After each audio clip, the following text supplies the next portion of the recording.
Ça tourne? Ouais. Salut à tous. On avait dit qu'on allait faire la deuxième partie de cette vidéo qui n'est jamais sortie parce que on va la faire ici, à Jérusalem. Lionel? Bonjour à tous. Ça fait longtemps qu'on s'était pas vu. Hein. Oui, et merci de nous accueillir à Jérusalem. Avec grand plaisir.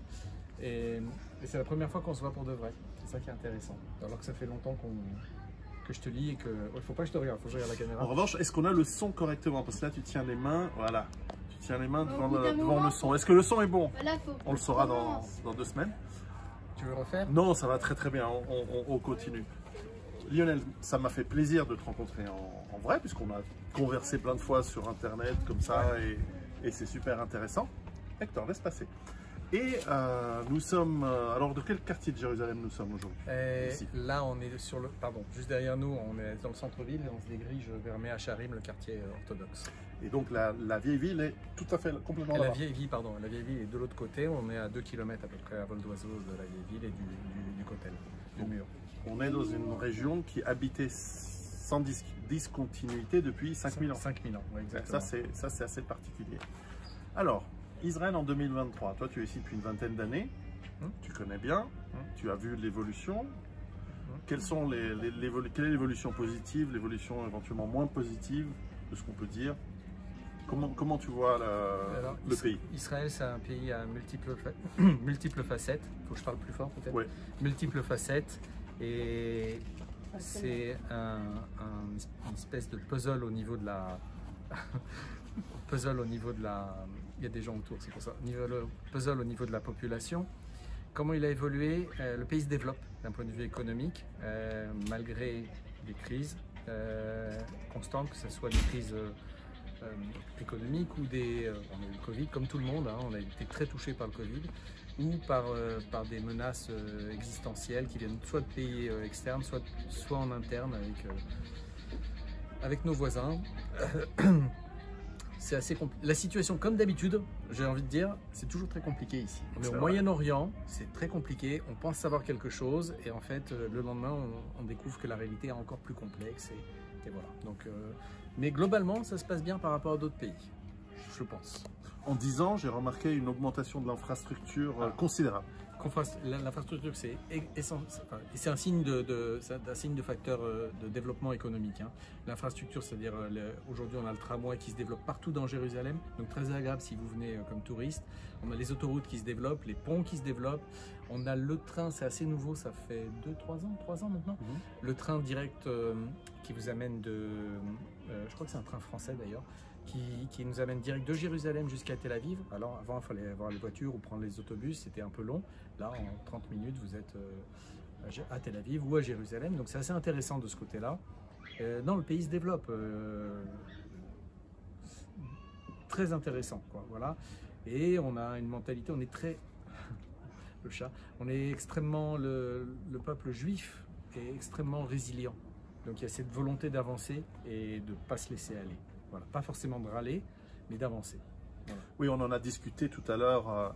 Il y a un historique assez long, en tout 2000 ans pour la version longue, peut-être un gros siècle et demi entre pogrom, Shoah et autres, où il y a eu... oui, il y a eu l'Inquisition. Et l'Inquisition, et avant bien les plus croisades. Avant, ouais. Oui. Ça fait partie de l'histoire. Et ça aiguise cet instinct de survie, on peut appeler ça comme ça. Et ça, c'est quelque chose qui m'a toujours intéressé et que j'ai chaque fois perçu en venant ici. Tout à l'heure, on a pris un jus, excuse-moi, tout à l'heure, on a pris un jus de fruits 50 mètres plus haut et on s'est dit l'Echaim. Alors, c'est une blague. L'Echaim, ça veut pas dire santé. C'est pas une blague, moi je dis. L'Echaim, ça veut dire à la vie. Pourquoi? Parce que la blague, c'est ok, nous on s'occupe de la vie. Enfin bon, ça veut dire ça ne veut pas dire santé, ça veut dire à la vie. Pourquoi? Parce que la santé, on va gérer. Mais en gros, ça veut dire laissez-nous nous occuper de ça. On a cet instinct de résilience, puisque ça peut être le sujet, je ne sais pas. Mais culturellement, c'est pour ça que moi, quand il y a eu ces histoires avec le Covid, c'était parfois on m'a dit ouais, t'es complotiste, t'es survivaliste. Pas du tout. C'est juste on cherche à avancer et on cherche à le mieux possible pour soi d'abord. C'est une règle de sécurité pour soi et puis pour les siens. Et voilà, c'est pas du tout une idéologie. Il s'agit juste de survivre. Alors on parlait aussi depuis la création d'Israël en 1948, il y a eu beaucoup de guerres qui ont forgé dans le sang et la sueur et les larmes. Et tu as les guerres officielles et tu as les guerres qui ne sont pas officielles. Bien sûr.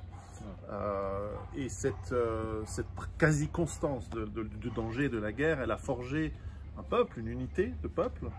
Ces derniers jours, ces dernières semaines, depuis les dernières élections qui étaient exactement au moment de notre dernière vidéo, nous avons une volonté de changer, pas la constitution, parce qu'il n'y a pas de constitution, mais un certain nombre de lois avec la Cour suprême qui sont extrêmement contestées par la population. On a vu des millions de gens dans les rues ces dernières semaines. Plus de 5 millions. Auxquels s'ajoutent en ce moment même voilà, des conflits assez importants qui redémarrent entre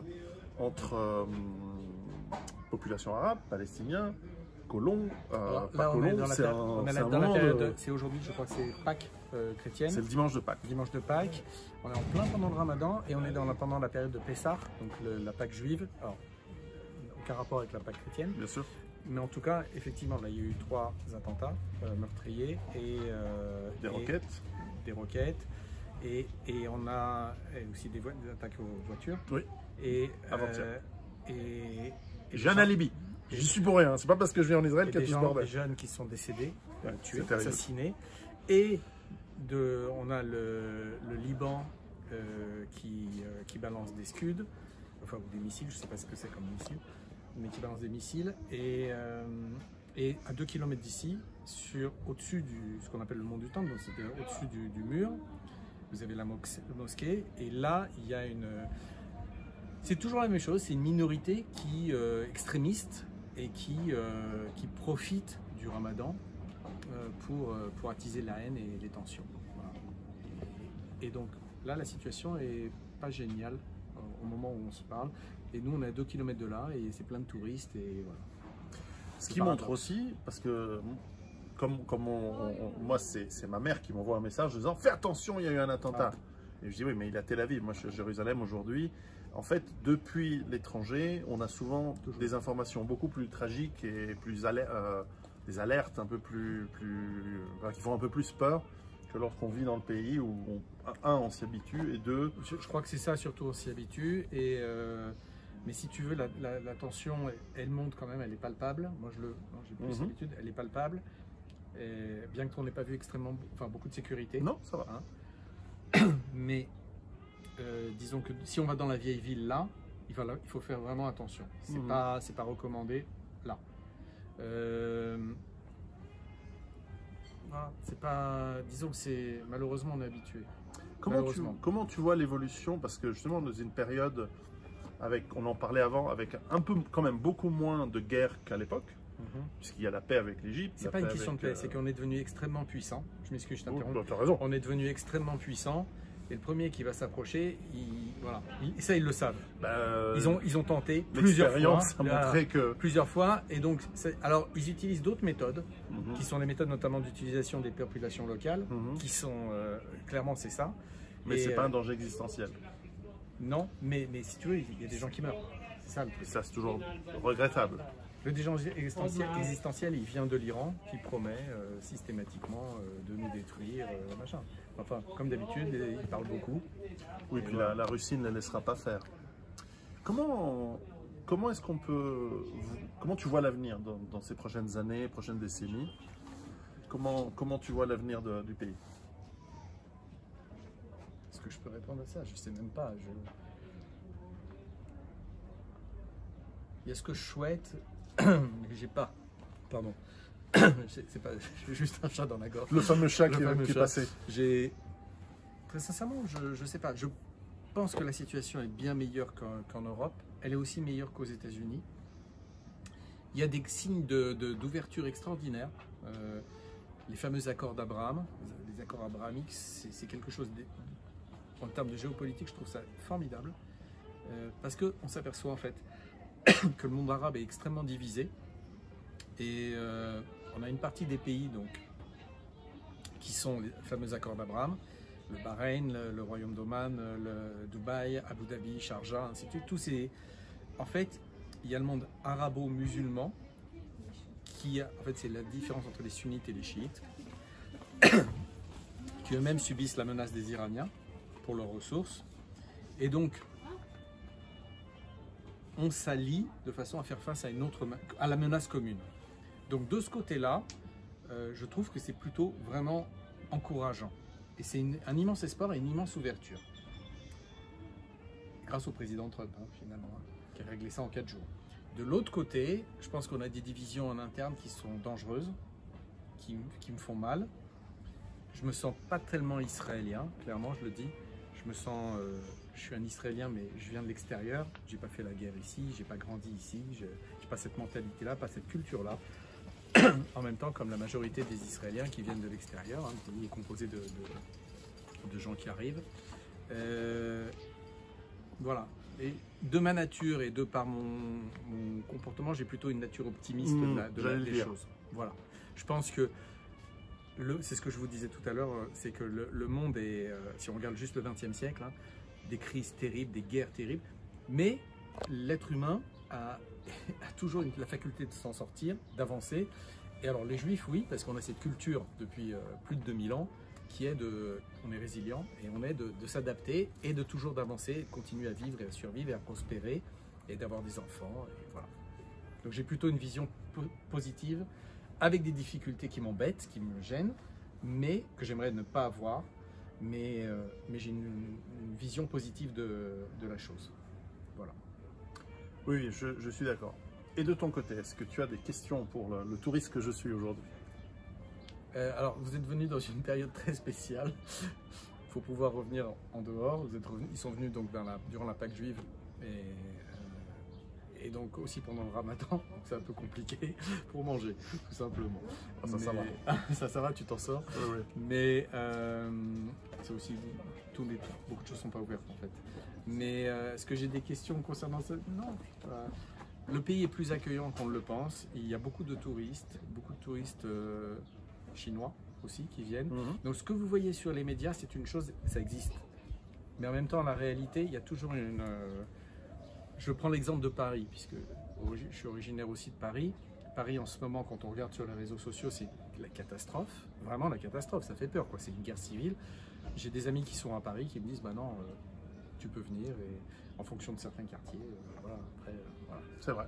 Voilà. C'est vrai qu'il ne faut pas être alarmiste tout le temps, il faut être attentif. Non, il faut avoir une vision positive de la vie. En tout cas, je dois dire que la procédure de passage de la frontière pour rentrer dans Israël, c'est beaucoup plus simplifié, c'est beaucoup plus facile qu'avant, il y a moins de queues, ça va plus vite, donc parce que j'ai connu ça très compliqué. C'est parce qu'en fait tout est digitalisé, ça oui, exactement qui vient. Oui, c'est sûr. donc ça se passe facilement. Et c'est un pays à découvrir. Moi, j'y amène mes enfants. C'est très riche. Culturellement, il y a incroyable. Culturellement, c'est juste exceptionnel, hein, clairement. Et l'avantage, ce qu'on disait tout à l'heure, c'est que vous pouvez aller du nord au sud ou de l'est à l'ouest en quelques heures, en voiture.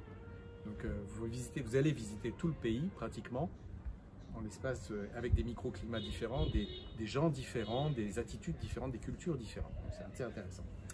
D'un point de vue économique, c'est un pays qui est cher. Très cher. Et comme tu l'as dit, il n'y a que les salaires qui n'augmentent pas. Oui. Comment on gère au niveau du quotidien, au niveau de l'économie pour les gens? Parce que je vois que c'est difficile. Tu crois au miracle? Parce que moi j'y crois, je sais pas. Il y a un moment, tu lâches les rênes, tu te dis bon, il va m'aider là-haut, parce que je comprends pas. Mais en fait, on vit bien. C'est ça le truc. Je le dis, c'est important. Il y a une inflation comme partout. La vie est déjà plus chère, mais on vit bien. Voilà. Oui, parce que j'ai remarqué que c'est effectivement assez cher, alors particulièrement en cette saison, mais en cette période. Mais c'est vrai que la vie quotidienne, je vois que c'est des prix qui sont tout à fait européens. Hein, pas, non, c'est plus cher que l'Europe. C'est plus cher que la France. Hein, et on va par là. Hein. Ah oui, oui. C'est plus cher que la France, qui est déjà le champion de l'Europe. C'est plus cher que la France, mais là, ça a encore augmenté avec l'inflation. Donc, mais les gens, ils vont continuer d'aller au restaurant, ils continuent de sortir, ils continuent d'acheter des bagnoles. Le nombre de Tesla qu'il y a ici, c'est juste hallucinant. Alors que c'est pas une voiture, c'est bon. Voilà, les gens vivent. En fait, il y a un truc très, très important, c'est les médias vous donnent, les médias, ils vous donnent toujours une image. En fait, parce que leur business model, il est basé là-dessus. il vous donne toujours une image négative de la réalité, parce que c'est lié au stress. Quand vous regardez les informations, ça fait vendre. Et il n'y a jamais de bonnes nouvelles. On ne vous dit jamais qu'un tel s'est marié, ou qu'un tel il a eu des enfants, alors qu'il attendait des gosses depuis 20 ans, ou qu'un tel il a... Non, c'est toujours des mauvaises choses. Regardez, c'est impressionnant. Donc, ça, c'est ce qu'on projette, c'est ce qui fait vendre. Mais la réalité, c'est qu'il faut s'occuper de son quotidien. C'est un petit message très chassidique que je vais vous donner, c'est que ce qui est passé est passé. L'avenir est incertain, mais le moment présent, on peut agir. Voilà. Ça, c'est presque, les paroles d'une chanson de The Doors. Mais tu sais, ce groupe, nous on est très jeunes, alors on n'a pas connu. Mais une chose que j'ai remarqué aussi, alors ça touche à un des mythes fondateurs d'Israël, mais c'est vrai. La première fois que je suis venu ici en 1987, il y avait peu d'arbres entre Tel Aviv et Jérusalem. Et d'ailleurs, quand on voit des photos d'il y a un siècle, avant 1948, il n'y avait pas d'arbres entre. Et quand on regarde les histoires des croisades, il y a la bataille de Hattin, 1187, pas très loin de Jérusalem, c'était écrit à l'époque comme étant un désert. Aujourd'hui, entre Tel Aviv et Jérusalem, et autour de Jérusalem, pas vers la mer Morte bien sûr, mais en tout cas sur les collines et tout, c'est boisé, de chez boisé, avec des villes sur les collines, très jolies, elles sont magnifiquement faites. Ça fait partie du développement économique, c'est-à-dire que l'être humain il a besoin de la nature, les enfants en particulier ont besoin de la nature, et, et l'arbre a aussi une symbolique très forte dans le judaïsme, la vie en fait. Et donc planter des arbres, ça fait partie des développements d'Israël, oui, clairement. Ouais, c'est vrai que planter des arbres, c'est une des meilleures choses qu'on peut faire pour nos enfants et nos arrière-petits-enfants. Alors je voudrais réagir justement, parce que j'ai l'occasion de le dire, puisqu'on parle des arbres, oui, planter des arbres, c'est clair. On parle souvent dans les discours pro-palestiniens, on parle souvent des oliviers, qui sont des champs d'oliviers qui sont sciés, comme ça on dit, sciés, c'est vrai. Je ne sais pas si vous avez été, quand vous avez été sur la mer Morte, vous avez dû en voir peut-être sur les côtés. Il faut juste savoir, en fait, on ne les déracine pas ou on ne les coupe pas par plaisir. C'est juste qu'il y a des snipers, comme ils sont au bord des routes, il y a des snipers qui se planquaient dans les oliviers et qui tiraient sur les gens qui étaient en voiture et qui, voilà, c'est la seule raison, quoi. C'est tout. C'est une raison sécuritaire. Ça n'a rien à voir avec... moi, j'ai vu plus d'arbres plantés, et en tout cas... des sapins, des pins, on a vu, on parlait ça se construit. Alors, le caméraman a vu avec moi hier soir des endroits où il y avait des écoles magnifiques avec des terrains de jeu pour les enfants extraordinaires, vraiment très beaux, très bien fait. Et donc on voit ce développement qui est... en 10 ans, j'ai vu la différence. Et depuis 1987, j'ai vu une différence énorme. Donc ça, c'est positif. Très positif. Parce que voilà, les arbres, et puis vous avez tous senti les enfants, les orangers, les jasmins, même en sortant, bon ça c'est déjà ancien. Non, mais les routes, les ponts, tu as vu l'aéroport international, il s'est développé. Il s'est développé, les routes, les ponts, les habitations, les écoles. Ouais. Donc ça c'est bien. Et on a pu rencontrer, mais ça c'est déjà il y a 10 ans, c'était évident, des Arabes israéliens qui sont musulmans.